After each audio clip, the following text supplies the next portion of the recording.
Hello बच्चों, let's read the given question. The question says a spring has a time period of 0.8 second under the action of one force and 0.6 second under the action of another force. We need to find the time period when both the forces act in the same direction simultaneously.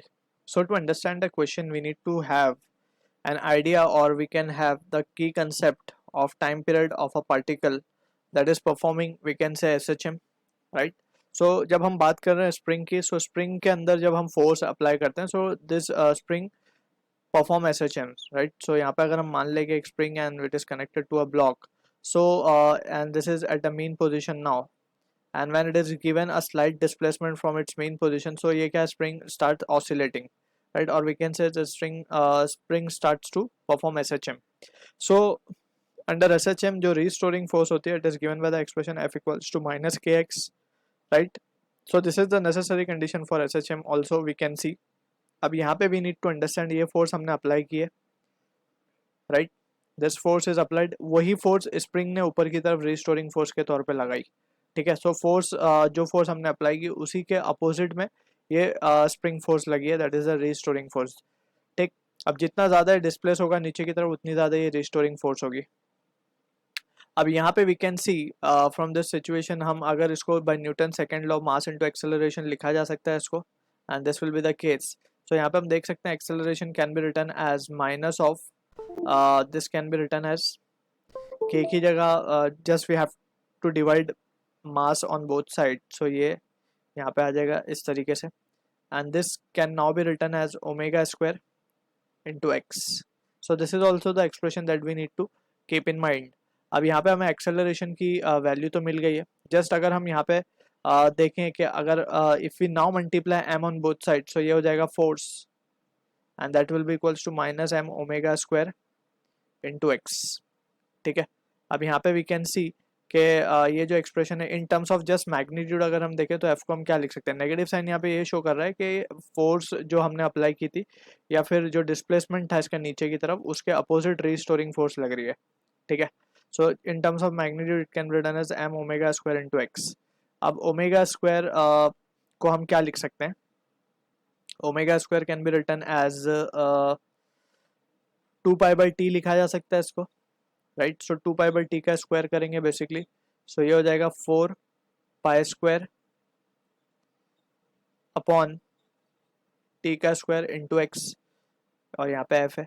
So from this we can say जो t का expression आ रहा है हमारे पास, t is coming out to be, या फिर हम इसको पहले t स्क्वायर लिख देते हैं, 4 पाई² mx अपॉन f, ठीक है. So this is the expression we are getting. अब यहाँ से वी कैन क्लियरली सी 4 पाई² m is the constant term over here, x तो डिस्प्लेसमेंट है. सो फ्रॉम दिस हम लिख सकते हैं कि जो टी स्क्वायर है it is in inverse relation. This implies that, क्योंकि यहाँ पे सारे टर्म्स जो कांस्टेंट है उनके अलावा जो रिलेशन हमारे पास बैठ रही है फोर्स की और टाइम पीरियड की, so that is coming out to be T square is inversely proportional to 1/f, ठीक है. सो यहाँ पे वी कैन सी के फ्रॉम दिस रिलेशन हम लिख सकते हैं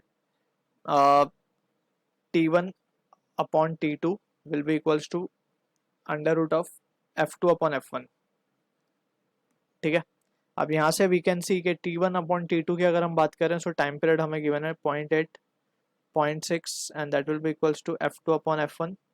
सो यहाँ से हमें F2 की वैल्यू जो मिलेगी वो मिलेगी 4/3 का स्क्वायर करेंगे तो 16/9 F1,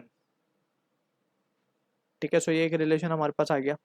अब अगर हम फोर्स साइमल्टेनियसली लगाएं in the same direction, so simply हम क्या कह सकते हैं, F will be equals to F1 plus F2, right. So अगर दोनों ही फोर्सेस सेम डायरेक्शन में लगे तो this will be the case. अब यहाँ से हम F1 या F2 की वैल्यू निकाल सकते हैं, तो 16/9 F1 हम रख दें अगर यहाँ पे F2 की जगह पे, तो ये वैल्यू क्या आ जाएगी हमारे पास, 25 F1 अपॉन 9. सो ये वैल्यू आ रही है F की, ठीक. So from the situation we can see के F हमें मिल चुका है. Now we are interested in calculating the time period. इसके अकॉर्डिंगली टाइम पीरियड हमें निकालना था. तो टाइम पीरियड हम क्या निकाल सकते हैं अगर इसको हम F1 वाले से कंपेयर कर लें, so we can write time period हम मान लेते हैं let's say t. So t upon T1 can be return as under root of F1 upon F, ठीक. सो यहाँ पे हम देख सकते हैं कि F1 अपॉन F को हम क्या लिखेंगे, F1 तो F1 ही रहेगा और ये हो जाएगा, तो ये 9/25 आ जाएगा। तो यहाँ से हम क्या क्या कह सकते हैं कि t की वैल्यू हो जाएगी 3/5 इंटू T1। T1 हमारे पास है 0.8, ठीक। सो फ्रॉम दिस सिचुएशन जो टाइम पीरियड आ रहा है हमारे पास, that is coming out to be 2.4/5, that is equals to 0.48 second. So this is the answer to the question. I hope you understood the solution. All the best.